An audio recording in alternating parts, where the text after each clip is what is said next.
ವೀಕ್ಷಕರಿಗೆ ನಮಸ್ಕಾರ, welcome to my YouTube channel. Bigg Boss live update ಪ್ರಕಾರ ಏನಾಗ್ತಿದೆ ಅಂತ ಈ ವಿಡಿಯೋ ಮೂಲಕ ತಿಳಿಸ್ತೀನಿ. ವಿಡಿಯೋನ ಸ್ಕಿಪ್ ಮಾಡದೆ ಕೊನೆವರೆಗೂ ನೋಡಿ. ನಿನ್ನೆ ಸೆಗ್ಮೆಂಟಲ್ಲಿ ಏನೆಲ್ಲ ಆಯಿತು ಅಂತ ನೀವು ನೋಡೇ ಇದ್ದೀರಾ. ಮೊದಲನೇದಾಗಿ ಚಂದ್ರಪ್ರಭಾ ಅವರು ಎಲಿಮಿನೇಟ್ ಆಗ್ತಾರೆ. ಇನ್ನು ತಪ್ಪು ಮಾಡಿದಂಥ ರಿಷಾಗೆ ಒಂದು ಪನಿಷ್ಮೆಂಟ್ನ ಕೂಡ ಕೊಡ್ತಾರೆ. 24 ಅವರ್ಸು ಜೈಲಲ್ಲೇ ಇರಬೇಕು ಮತ್ತು 3 ವಾರ ನಾಮಿನೇಟ್ ಆಗಬೇಕು ಅಂತ ಕೂಡ ಹೇಳಿದ್ದಾರೆ ಕಿಚ್ಚ ಸುದೀಪ್ ಅವರು. ಅದೇ ರೀತಿ ರಿಷಾ ಅವರು ಈಗ ಜೈಲಿಗೆ ಹೋಗಿದ್ದಾರೆ. ಇನ್ನು ಬಿಗ್ ಬಾಸ್ ಮನೆಯಲ್ಲಿ ಬೆಳಗ್ಗೆ ಎದ್ದ ತಕ್ಷಣ ಗಿಲ್ಲಿ ಹಾಗೂ ರಕ್ಷಿತಾ ಇಬ್ಬರು ಕೂಡ ಚಂದ್ರಪ್ರಭಾನ ಮಿಸ್ ಮಾಡ್ಕೊಳ್ತಿದ್ದಾರೆ. ಇನ್ನು ಗಿಲ್ಲಿ ಬೇಜಾರಾಗಿರೋದನ್ನ ನೋಡಿ ಕಾವ್ಯ ಕೂಡ ಇಲ್ಲಿ ಸಮಾಧಾನ ಮಾಡ್ತಾರೆ. ಬಿಡು ಗಿಲ್ಲಿ, ಇಲ್ಲಿ ಒಬ್ಬರಾದ್ಮೇಲೆ ಒಬ್ರು ಹೋಗಲೇಬೇಕು, ಬೇಜಾರಾಗಬೇಡ, ಸಮಾಧಾನ ಮಾಡ್ಕೊ ಅಂತ ಇಲ್ಲಿ ಕಾವ್ಯ ಸಮಾಧಾನ ಕೂಡ ಮಾಡ್ತಿದ್ದಾರೆ. ಇನ್ನು ಅಶ್ವಿನಿ ಗೌಡ ಅವ್ರಿಗೆ ಬಿಗ್ ಬಾಸ್ ಕಡೆಯಿಂದ ವಾರ್ನಿಂಗ್ ಕೂಡ ಕೊಟ್ಟಿದ್ದಾರೆ. ಅದೇನಪ್ಪ ಅಂದರೆ ಬಿಗ್ ಬಾಸ್ ಸಾಂಗ್ ಹಾಕಿದ್ರು ಕೂಡ ಅಶ್ವಿನಿ ಅವರು ಎದ್ದೇಳೋದೇ ಇಲ್ಲ.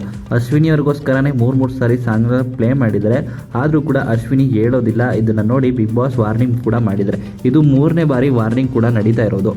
ಇದೆಲ್ಲ ಆದಮೇಲೆ ಸ್ಪರ್ಧಿಗಳೆಲ್ಲರೂ ಕೂಡ ಬಿಸಿಲನ್ನು ಕಾಯ್ತಾ ಇದ್ದಾರೆ. ಇದಾದ ಬಳಿಕ ಗಿಲ್ಲಿಗೆ ಕ್ಯಾಪ್ಟನ್ ಆಗಿರುವಂಥ ಮಾಡೋರು ಕುಕ್ಕರ್ನ ತೊಳೆಯೋದಕ್ಕೆ ಹೇಳ್ತಾರೆ.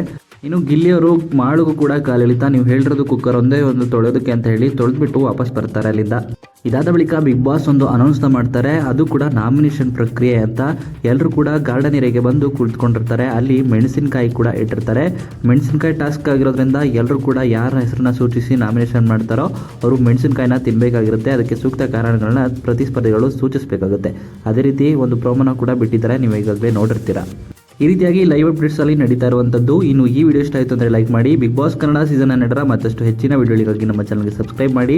ಹಾಗೆಯೇ ಬಿಗ್ ಬಾಸ್ ಮನೆಯಲ್ಲಿ ನಿಮ್ಮ ಫೇವರೇಟ್ ಕಂಟೆಸ್ಟೆಂಟ್ ಯಾರು ಅಂತ ನಿಮ್ಮ ಅನಿಸಿಕೆಯನ್ನು ಕಮೆಂಟ್ ಮೂಲಕ ಕಮೆಂಟ್ ಮಾಡಿ ತಿಳಿಸಿ.